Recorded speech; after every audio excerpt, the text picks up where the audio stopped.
السلام علیکم ورحمۃ اللہ وبرکاتہ۔ وعلیکم السلام ورحمۃ اللہ وبرکاتہ۔ ان الحمد للہ نحمده ونستعینه ونستغفره ونعوذ باللہ من شرور انفسنا ومن سیئات اعمالنا من يهده الله فلا مضل له ومن يضلل فلا هادي له واشهد ان لا اله الا الله وحده لا شريك له واشهد ان محمدا عبده ورسوله اما بعد فإن خير الحديث كتاب الله وخير الهدي هدي محمد صلى الله عليه وسلم وشر الأمور محدثاتها وكل بدعة ضلالة۔ محترم سامعین اکرام، حاضرین مجلس، اللہ تعالی ہم سب کو یہاں جمع ہونے قبول فرمائے اور ہمارے گناہوں کو معاف کر کے جنت الفردوس میں اعلیٰ مقام دے۔ بھائیوں، میں آج جو عنوان لے کے حاضر ہوا ہوں آپ لوگوں کے سامنے مختصر انشاءاللہ حدیث اور قرآن کی روشنی میں بتاؤں گا دلیل کے ساتھ میں۔ آج کا عنوان جو ہے کہ ہم لوگ اذان سن کر اگر گھر میں نماز پڑھیں گے تو قبول ہوگی یا نہیں؟ اذان سن کر نماز اگر ہم گھر میں پڑھیں تو قبول ہوگی کہ نہیں؟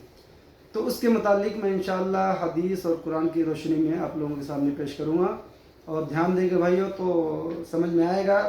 اور اس میں جو گھر میں نماز پڑھنے کے عادی ہیں بلا مجبوری، ان کے لیے نصیحت بھی ہے اس میں۔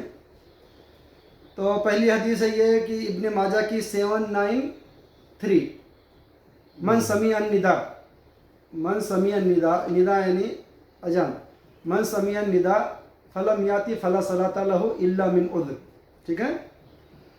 یہ ابن ماجہ کی حدیث ہے، بہت پیاری حدیث ہے۔ اس کا ترجمہ یہ ہے کہ آپ صلی اللہ علیہ وسلم نے فرمایا کہ جو آدمی اذان سنے، ترجمہ سنیں، جو آدمی اذان سنے اور بلا مجبوری اگر مسجد میں نہیں آتا ہے تو اس کی نماز نہیں ہے، مقبول نہیں ہے۔